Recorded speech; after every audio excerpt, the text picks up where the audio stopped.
Saya dan kedua teman saya sedang sibuk menyiapkan acara yang diadakan oleh pihak sekolah. Di hari itu, saya dan kedua teman saya memutuskan untuk bermalam di salah satu kelas yang dimana kelas itu akan dijadikan ruangan untuk acara besok. Karena hari mulai malam dan dekorasi belum selesai, kami sepakat untuk menginap di sekolah dan bergadang menyelesaikan dekorasi, agar besok bisa digunakan dan acara bisa dimulai tepat waktu. Sekitar jam 11 malam, saya dan kedua teman saya pergi ke asrama sekolah untuk mengambil barang-barang keperluan dekorasi. Kebetulan, salah satu dari kami memang ada yang tinggal di asrama sekolah. Waktu jalan menuju asrama sekolah, kami melewati hutan karena kanan kirinya masih rerumputan dan pepohonan, dan letak asrama sekolah pun berada di belakang sekolah. Setelah mengambil barang-barang di asrama, kami pun kembali ke sekolah. Saat sampai di kelas, saya dan kedua teman saya merasa ada yang gangguin. Saat akan melanjutkan dekorasi, tiba-tiba kami semua mendengar suara seseorang mengetuk pintu. Pintu itu diketuk beberapa kali, hingga akhirnya kami bersama-sama mengintip di bawah pintu untuk kembali melihat apakah ada orang di luar. Saat kami mengintip, kami tidak melihat kaki siapapun di sana. Artinya, tidak ada orang di luar. Tetapi suara ketukan pintu masih ada. Dengan perasaan bingung, kami bertiga saling bertatap-tatapan dan kebingungan siapa yang mengetuk pintu. Karena suara ketukan masih ada, kami mengintip lagi untuk memastikan kembali siapa yang mengetuk pintu itu. Karena tidak ada siapapun selain kami bertiga, kami memutuskan untuk tidak mengubris suara ketukan tersebut.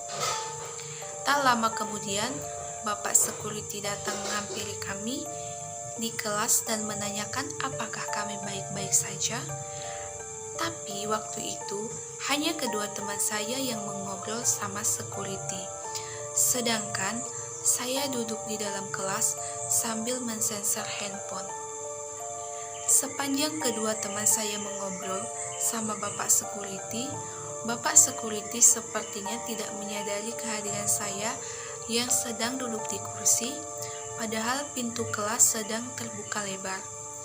Bapak Security hanya melihat kedua teman saya, dan anehnya, di dalam kamera CCTV hanya ada kedua teman saya yang terdeteksi, sedangkan saya tidak terdeteksi.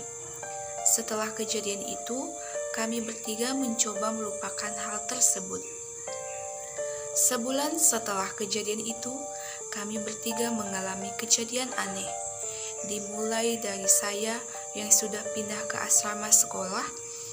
Hari itu, saya sedang berada di kamar asrama sendirian.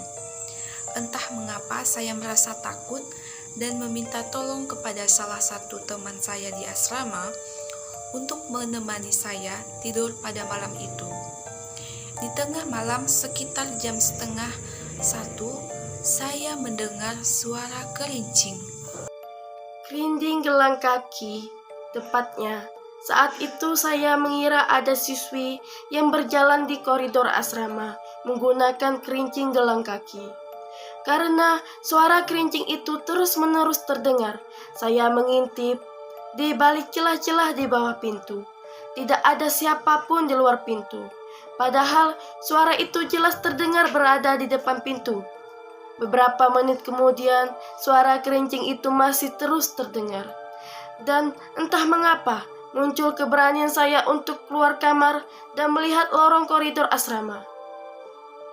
Saat saya keluar kamar, tidak ada satupun orang yang berada di koridor. Koridor tersebut benar-benar sepi. Saya ketakutan masuk kamar, mengunci pintu, dan menutupi tubuh menggunakan selimut. Ternyata Teman saya yang menemani saya tidur malam itu juga mendengar suara kerincing gelang kaki tersebut.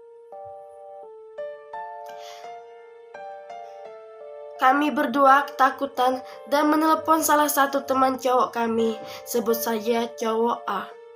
Cowok A ini memang mempunyai kelebihan bisa melihat hal yang tak kasat mata. Setelah menceritakan semuanya kepada cowok A meminta kami untuk tidak berbicara dulu. Apapun yang akan dikatakan cowok A, kami tetap harus diam. Beberapa saat kami terdiam. Tiba-tiba cowok A bilang bahwa dia mendengar suara yang menyeramkan. Kami kebingungan mendengar ucapan cowok A barusan. Karena kami berdua benar-benar diam dan tidak berbicara sedikit pun. Karena penasaran, saya memberanikan diri menanyakan apa yang cowok A dengar. Ternyata cowok A mendengar suara seperti kerincing, tapi suara kerincing itu aneh, seperti mengelilingi kamar. Karena cowok A mulai yakin akan suara tersebut, cowok A kembali menyuruh kami untuk tetap diam, walaupun dia memanggil-manggil nama kami. Benar saja, tak lama kemudian, cowok A memanggil-manggil nama kami. Kami berdua tetap diam sesuai apa yang diinstruksikan cowok A. Kemudian barulah cowok A menyuruh kami untuk berbicara.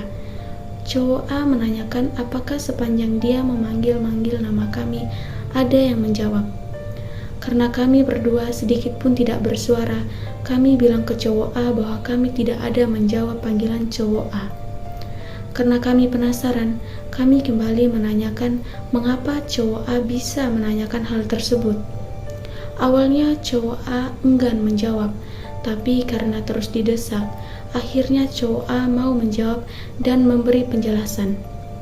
Cowok A bilang, saat dia memanggil-manggil nama kami, ada seseorang yang menjawab panggilannya, dan sosok itu bilang, "Sudahlah, berhenti, mereka sudah tidur. Sudahlah, berhenti." Mendengar penjelasan dari cowok A, kami berdua langsung ketakutan, karena saya dan teman saya benar-benar yakin selama cowok A memanggil nama kami tidak pernah menjawab dan tidak berbicara sama sekali. Beberapa hari kemudian, tepatnya menjelang malam hari, saya sedang belajar di kamar dengan pintu kamar yang terbuka. Tiba-tiba ada suara lonceng dan ada suara seseorang yang memanggil nama saya. Awalnya saya berusaha cuek akan suara tersebut, tapi lama-kelamaan tubuh saya terasa seperti terhipnotis. Yang di pikiran saya waktu itu hanya loncat, loncat, dan loncat. Kebetulan kamar saya terletak di lantai 3, tapi syukurnya saya bisa tersadar dan anehnya saya sudah berada di koridor asrama. Saya tidak mengingat apapun apa yang barusan terjadi. Yang saya ingat hanya suara loncat, loncat, dan loncat.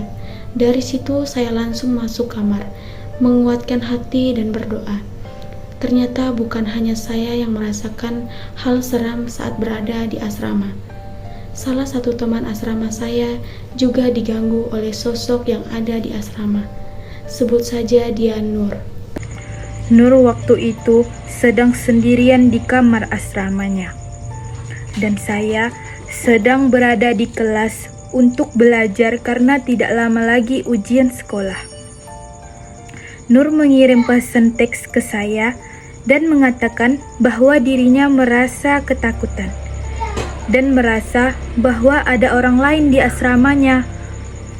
Membaca pesan teks tersebut, saya menyuruh Nur untuk tenang dan menyuruhnya untuk membaca surah Yasin agar dirinya bisa sedikit tenang.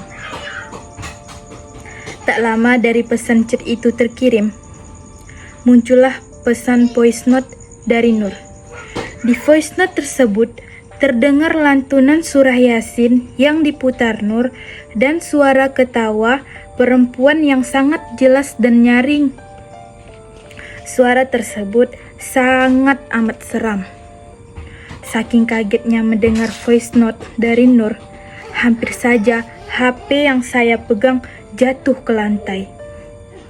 Kedua teman saya yang kebetulan juga berada di kelas tak sengaja mendengar voice note dari Nur. Merasa akan hal aneh tersebut dan tidak ingin Nur kenapa-napa, saya mengajak kedua teman saya untuk menjemput Nur dan menemani dia untuk sementara waktu. Sesampainya di kamar asrama Nur, saya mengajak Nur ke kamar saya dan menyuruh Nur untuk menjelaskan semuanya. Nur pun menjelaskan semuanya dan tidak berani kembali ke kamar asramanya lagi. Dia juga menceritakan tentang kejadiannya yang hampir meninggal akibat diganggu sosok halus. Saat itu, ia sedang menyetir mobil di jalan yang sering ia lewati saat pulang.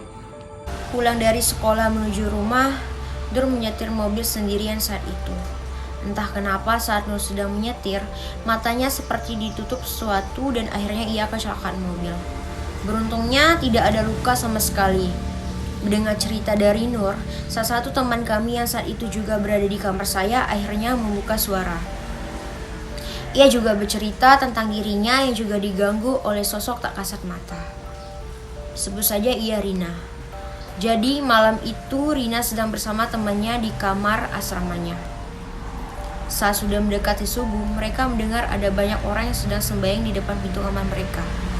Suaranya semua laki-laki, padahal jarak asrama putri dan putra jauh sekali.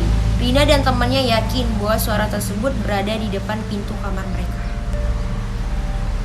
Rina bertanya ke teman sisi kanan dan sisi kiri kamarnya untuk memastikan apakah mereka juga mendengar suara itu. Dan anehnya, mereka tak mendengar apapun. Setelah kejadian itu, kami bertiga menjadi ketakutan saat mendengar suara azan dan suara orang berdoa. Karena jika kami mendengar kedua suara tersebut, seketika telinga kami menjadi panas dan merasa gelisah. Dan entah kenapa, saya juga menjauh dari cowok A yang pernah membantu saya. Saat saya mendengar suara kerincing malam itu, seperti ada sesuatu yang menghasut saya untuk menjauhi cowok A. Setiap saya melihat cowok A, badan saya menjadi gemetar dan sangat benci. Padahal sebelum kejadian itu, saya dan cowok A adalah teman baik dan bisa dibilang sahabatan. Sadar akan tingkah laku kami yang aneh, cowok A mencoba memperkosa kami di kamar asrama. Ternyata ada beberapa orang lagi yang dipanggil untuk berkumpul, dan orang-orang tersebut pernah diganggu oleh sosok yang ada di asrama. Cowok A berusaha untuk meruqyah kami agar apapun yang menempeli badan kami bisa dicabut. Yang pertama kali diruqyah adalah saya. Saya dibaca-baca cowok A, dan cowok A mulai memegang badan saya dengan dibantu beberapa teman lainnya. Seingat saya, cowok A hanya memegang bagian kepala saya dan diletakkan di atas meja. Waktu itu, saya merasakan panas sekali dan merasa sangat tidak nyaman. Setelah cowok A selesai baca-baca, cowok A beralih ke Nur dan meruqyah si Nur. Pada saat Nur diruqyah dan dibaca-baca, Nur menangis sejadi-jadinya dan bilang ke cowok A, "Yang kamu buang itu salah. Yang kamu buang itu adalah temanku sejak kecil. Dia yang mengajari aku sholat dan lainnya." Kurang lebih begitu kata-katanya. Mendengar ucapan itu, cowok A cuek dan tetap melanjutkan bacanya. Hingga akhirnya selesai dan jin yang ada di tubuh Nur berhasil keluar. Kemudian cowok A beralih ke Rina. Di sini, Rina yang paling parah. Karena sebelum diruqyah, Rina sudah histeris dan teriak-teriak. Dan bilang, "Aku pengen pulang. Tidak mau di sini. Aku benci kalian semua."